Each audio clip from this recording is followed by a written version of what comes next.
Bonjour, alors je suis Sarah Lefrançois, ostéopathe diplômée depuis 7 ans.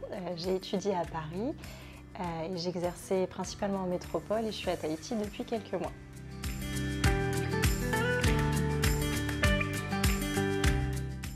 Alors l'ostéopathie, c'est une approche thérapeutique basée sur des pratiques manuelles appliquées au corps humain qui ont pour but de prévenir et traiter les pathologies d'origine fonctionnelle.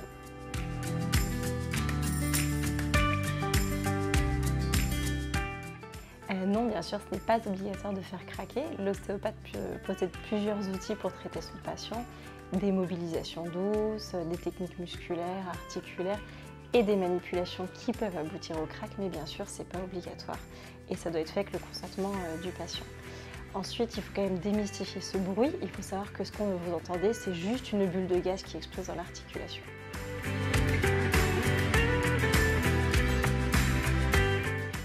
Tout simplement, en écartant les surfaces articulaires, on va avoir un réflexe neurologique qui va engendrer un effet directement antalgique et de détente musculaire afin d'optimiser la fonction articulaire. Et est-ce dangereux?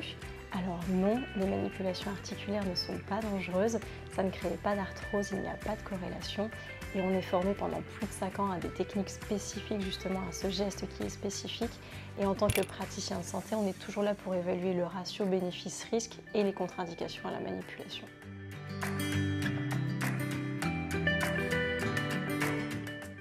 Alors elle est destinée à toute personne, à n'importe quelle étape de la vie. Donc elle va aussi bien convenir aux nourrissons, aux enfants, aux personnes âgées, aux femmes enceintes, aux sportifs, amateurs comme confirmés.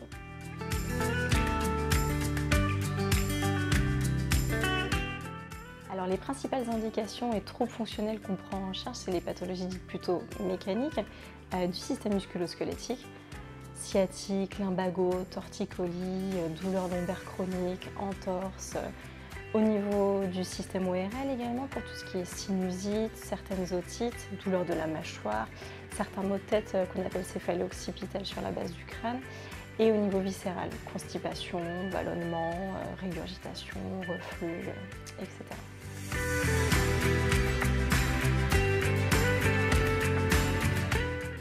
Pour faire simple, l'ostéopathe n'a pas vocation à prendre en charge les maladies dégénératives telles que le sida, les cancers, les maladies inflammatoires, infectieuses, congénitales ou tout ce qui révèle de l'urgence, trauma crânien suite à une chute, AVC, fracture, etc.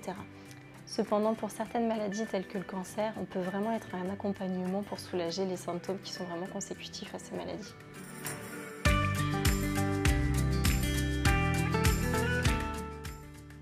Chez Goodregen, chaque séance débute par 10 minutes d'hydrojet. L'hydrojet, ça permet tout simplement une relaxation musculaire, un effet drainant pour optimiser ma prise en charge sur mes techniques articulaires ensuite.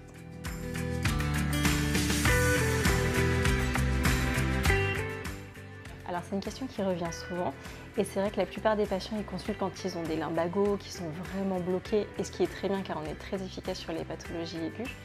Mais je recommande quand même de consulter en préventif pour des personnes qui ont des douleurs chroniques, qui ont des métiers avec des ports de charge lourdes, des gestes répétitifs, des antécédents traumatiques, de l'arthrose. Donc en préventif, on va anticiper et pouvoir entretenir les mobilités articulaires tout simplement.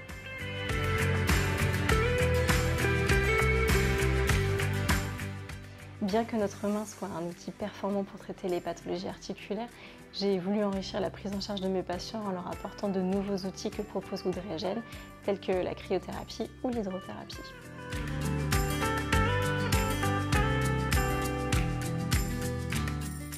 C'est un centre complet en fait, où des pratiques thérapeutiques sont réalisées par des praticiens de santé, donc c'est la partie dont je m'occupe, qui peuvent être combinés à des soins plutôt d'esthétique du domaine du bien-être, tels que le drainage lymphatique, la cryothérapie, et qui sont réalisés par d'autres membres du centre.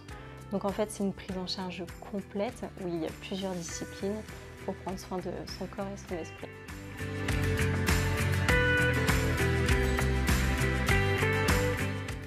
Alors en fonction du motif de consultation, de l'évolution des symptômes et de mon expertise, je pourrai orienter le patient vers cette technique.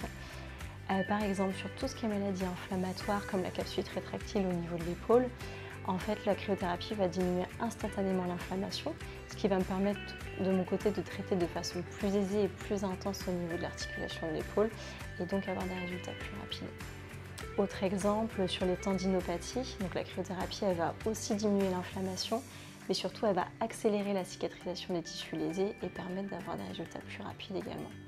En fait, la thérapie par le froid elle permet tout simplement une récupération plus rapide et plus pérenne dans le temps des pathologies mécaniques. Et notamment concernant la prise en charge des douleurs chroniques ou inflammatoires, la cryothérapie, donc sur un protocole défini en collaboration avec l'ostéopathe, kiné ou autre professionnel de santé, apporte des résultats assez surprenants.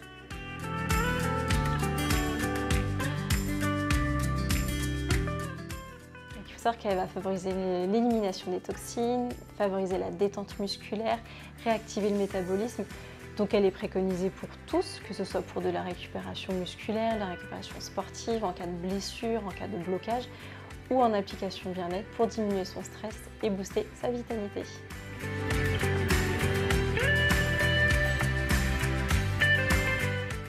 Alors non, elle peut être faite en dehors, mais aussi en accompagnement durant mes soins.